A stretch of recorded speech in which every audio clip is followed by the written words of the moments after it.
नमस्कार शेतकरी मित्रांनो, कृषी कल्याण युट्यूब चॅनल मध्ये सर्व शेतकरी बांधवांचं हार्दिक स्वागत आहे। सर्व शेतकरी बांधवांना एकच विनंती आहे, या साईडला दिसत असलेल्या काळ्या बटनावरती क्लिक करा, जेणेकरून तुम्ही आम्हाला सबस्क्राइब कराल। आणि तुम्ही जर आम्हाला सबस्क्राइब केलं तर शेती संबंधित असेच नवनवीन व्हिडिओ तुम्हाला आमचे सर्वप्रथम पाहायला भेटतील।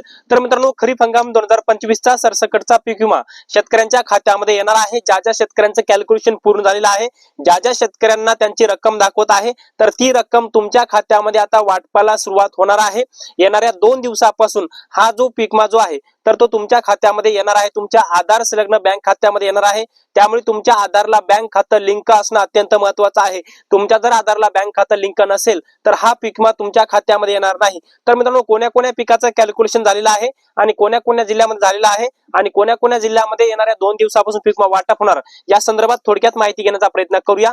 तर मित्रांनो, याच्यामध्ये आपण जर पाहायला गेलं तर मूग असेल, उडीद असेल, ज्वारी असेल, बाजरी असेल, मक्का असेल, धान असेल किंवा सोयाबीन असेल, या सर्व पिकाचं कॅल्क्युलेशन पूर्ण झालेलं आहे। आणि या सर्व पिकाचं कॅल्क्युलेशन शेतकऱ्यांना आता त्यांच्या पोर्टल वरती दिसत आहे, त्यांचं लॉग इन केल्यावरती त्या शेतकऱ्यांना दिसत आहे आणि हीच रक्कम शेतकऱ्यांच्या खात्यामध्ये येणार आहे। बऱ्याच साऱ्या शेतकऱ्यांना हेक्टरी 17,500 रुपयापेक्षा जास्तच कॅल्क्युलेशन दाखवत आहे, ज्याच्यामध्ये आपण जर पाहायला गेलं तर राज्याचे मुख्यमंत्री देवेंद्र फडणवीस यांच्या माध्यमातून सांगण्यात आलेलं होतं की किमान 17,500 रुपये प्रति हेक्टर खरीप हंगाम 2025 चा पीक विमा शेतकऱ्यांच्या खात्यामध्ये येणार। आणि त्याचप्रमाणे त्याच प्रकारामध्ये हेक्टरी 17,500 रुपये कमीत कमी 34% नुकसान असलेल्या जिल्ह्यातील शेतकऱ्यांच्या खात्यामध्ये आता त्या शेतकऱ्यांना येणार आहेत। ज्याच्यामध्ये मित्रांनो, आपण जर पाहायला गेलं तर जवळपास इतर पिकाचं कॅल्क्युलेशन झाले, फक्त 2 पिकांचं कॅल्क्युलेशन होणं बाकी आहे, कारण की त्या 2 पिकांचा डाटा हा उशिरा गेलेला आहे। ज्याच्यामध्ये कपाशी आणि तूर या 2 पिकाचं कॅल्क्युलेशन अद्यापही बाकी आहे, पण इतर पिकांचं कॅल्क्युलेशन हे झालेलं आहे। ज्याच्यामध्ये सोयाबीन, मूग, उडीद, ज्वारी, बाजरी, मका ह्या सर्व पिकांचं कॅल्क्युलेशन झालेलं आहे। ज्याच्यामध्ये हा पीक विमा जो आहे तर तो हिंगोलीमध्ये वाटप होणार आहे मका सोयाबीन पिकासाठी, धाराशिव मध्ये मका सोयाबीन या 2 पिकासाठी वाटप होणार, परभणीमध्ये मका सोयाबीन साठी वाटप होणार, सोलापूरमध्ये बाजरी आणि सोयाबीन साठी कॅल्क्युलेशन झालेलं आहे। तर हा पीक विमा येणाऱ्या 2 दिवसापासून या शेतकऱ्यांच्या खात्यामध्ये वाटप होणार। याचबरोबर अहिल्यानगर जिल्ह्यामध्ये सोयाबीन या पिकाचा पीक विमा वाटप होणार आहे, कारण की कॅल्क्युलेशन हे पूर्ण झालेलं आहे, रक्कम शेतकऱ्यांना दिसत आहेत, परंतु इतर पिकाच्या रक्कम दिसत नाहीयेत। त्यानंतर विदर्भामध्ये आपण जर पाहायला गेलं तर बुलढाणा असेल, यवतमाळ असेल, अकोला असेल, वाशिम असेल किंवा अमरावती असेल, या सर्व विदर्भातल्या 5 जिल्ह्यामध्ये 50% ते 60% पेक्षा जास्त नुकसान आहे आणि त्या प्रकारे कॅल्क्युलेशन झालेलं आपल्याला दिसत आहे। त्यानंतर जालना जिल्ह्यामध्ये सुद्धा सोयाबीनचा पीक विमा मिळणार आहे, छत्रपती संभाजीनगर जिल्ह्यामध्ये सुद्धा सोयाबीनचा पीक विमा मिळणार, नांदेडमध्ये 3 पिकाचा पीक विमा मिळणार आहे, ज्याच्यामध्ये बाजरी असेल, मका असेल, सोयाबीन या पिकाचा समावेश आहे। लातूरमध्ये सुद्धा बाजरी, मका, सोयाबीन या 3 पिकाचा समावेश आहे। परभणीमध्ये मका सोयाबीन आहे आणि बीड मध्ये सोयाबीन या पिकाचा पीक विमा भेटणार आहे। त्याच्यानंतर सिंधुदुर्ग जिल्ह्यामध्ये धान या पिकाचा पीक विमा भेटणार आहे, कॅल्क्युलेशन पूर्ण झालेलं आहे। रत्नागिरीमध्ये सुद्धा धान पिकाचा पीक विमा भेटणार, कोल्हापूर, गोंदियामध्ये सुद्धा पीक विमा मिळणार आहे। यानंतर ठाणे आणि रायगडमध्ये सुद्धा धान या 2 पिकाचा पीक विमा मिळणार आहे। यानंतर पालघरमध्ये सुद्धा धानाचा पीक विमा मिळणार, नाशिक, जळगाव आणि वर्धा या 3 जिल्ह्यामध्ये सोयाबीन व इतर पिकांचा पीक विमा मिळणार आहे। नागपूर आणि चंद्रपूर मध्ये सोयाबीन या पिकाचा पीक विमा मिळणार। त्यानंतर आपण काही जिल्हे बघूयात की वाशिम आणि बीड सोडता इतर जिल्ह्यामध्ये मूग व उडीद या पिकाचा पीक विमा मिळणार आणि इतर जिल्ह्यामध्ये पीक विमा या वाशिम आणि बीड मध्ये मिळण्याची शक्यता फार कमी आहे मूग आणि उडदासाठी। त्यानंतर नाशिक मध्ये जर पाहायला गेलं तर नाशिक असेल, धुळे असेल, नंदुरबार, पुणे, सातारा, सांगली आणि कोल्हापूर या जिल्ह्यामध्ये सोयाबीनचा पीक विमा मिळण्याची फार शक्यता कमी आहे। तशा प्रकारची माहिती सध्या आपल्याला मिळत आहे, परंतु बऱ्याच साऱ्या शेतकऱ्यांचं कॅल्क्युलेशन झालेलं आहे, बऱ्याच साऱ्या शेतकऱ्यांना रक्कम दाखवत आहे। अशी ज्या शेतकऱ्यांना रक्कम दाखवत आहे अशा सर्व शेतकऱ्यांच्या खात्यामध्ये खरीप 2025 चा पीक विमा येणार आहे, ज्यांचं कॅल्क्युलेशन झालेलं आहे आणि ज्यांचं झिरो दाखवत आहे त्यांना ही रक्कम मंजूर नाही, हा यंदाचा पीक विमा मंजूर नाही, असं त्या शेतकऱ्यांनी समजून जायचं आहे। त्यानंतर आपण जर पाहायला गेलं तर कुणास रक्कम दाखवत आहे, कुणाला वेटिंग दाखवत आहे, म्हणजे त्यांचं कॅल्क्युलेशन होणं बाकी आहे। मग ज्यांचं कॅल्क्युलेशन झालंय त्यांनाच हा पीक विमा शेतकऱ्यांच्या खात्यामध्ये वाटप होणार आहे। जसं की केंद्रीय कृषी मंत्री शिवराज सिंह चौहान यांनी सांगितल्याप्रमाणे खरीप 2025 चा महाराष्ट्रातील शेतकऱ्यांना एकूण 14,000 कोटी रुपयांचा पीक विमा वाटप होणार आहे।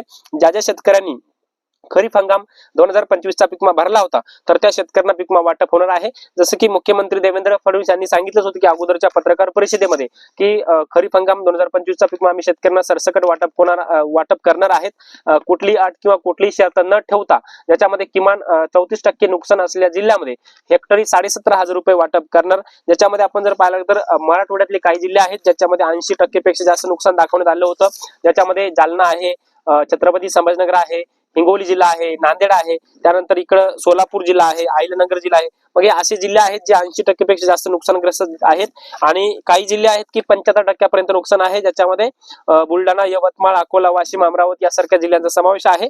आणि 34% किमान 34% नुकसान असलेले जिल्हे सुद्धा आहेत, ज्याच्यामध्ये पालघर, जळगाव, वर्धा, सांगली, नागपूर, चंद्रपूर, पुणे, नंदुरबार, त्यानंतर भंडारा असेल, गडचिरोली, धुळे, सातारा, ठाणे, रायगड, गोंदिया, कोल्हापूर, रत्नागिरी, सिंधुदुर्ग म्हणजे यासारख्या जिल्ह्यामध्ये म्हणजे सरकारने आकडेवारी जाहीर केली, ज्याच्यामध्ये 34% नुकसान असलेले जिल्हे, नंतर 50% नुकसान असलेले जसं की परभणी जिल्ह्यामध्ये 50% पर्यंत नुकसान आहे, धाराशिव मध्ये सुद्धा 75% पर्यंत नुकसान आहे, त्यानंतर बीड मध्ये सुद्धा 75% अशा प्रकारे नुकसान आहे. म्हणजे 34% पेक्षा जास्त नुकसान असलेले जिल्हे, 50% पेक्षा जास्त नुकसान असलेले जिल्हे किंवा 75% पर्यंत नुकसान असलेले जिल्हे, 80% आणि 100% नुकसान म्हणजे अशा प्रकारची सरकारच्या माध्यमातून पीक विम्याच्या संदर्भामध्ये म्हणजे आकडेवारी जाहीर केली होती.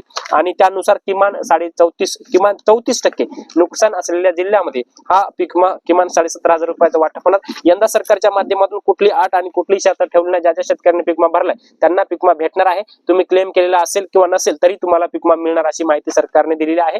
कारण की सगळ्या अटी म्हणजे पीक विमा योजनेमध्ये यंदा बदल केला होता आणि त्या बदलानुसार यंदाचा पीक विमा मिळणार आहे.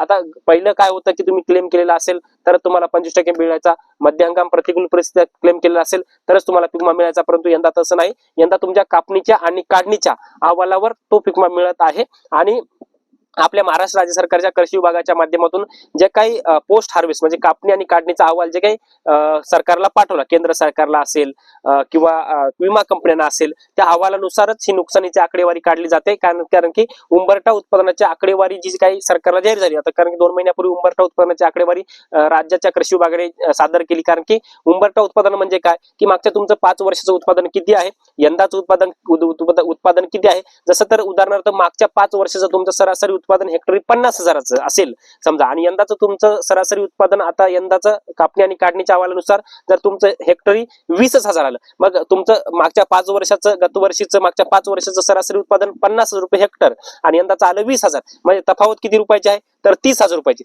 मग ती पीक विमा योजनेच्या माध्यमातून 30,000 रुपयाची तफावत आता विमा कंपनी देणार, म्हणजे ती भरून काढणार. अशा प्रकारे उंबरठा उत्पन्नाची आकडेवारी असते. त्यामुळे मागच्या 5 वर्षाचं उत्पादन कृषी विभागाने सादर केलं, उंबरठा उत्पन्नाची आकडेवारी यंदाची सादर केली, त्याच्यामध्ये किती तफावत आहे ही कृषी विभागाला सादर झाली, नंतर कृषी विभागाने केंद्र सरकारला सादर केली, नंतर विमा कंपनीला सादर केली, नंतर विमा कंपनीच्या माध्यमातून कॅल्क्युलेशन पूर्ण झालं. बऱ्याच साऱ्या शेतकऱ्यांचे कॅल्क्युलेशन झाले, काही शेतकऱ्यांचे कॅल्क्युलेशन बाकी आहे.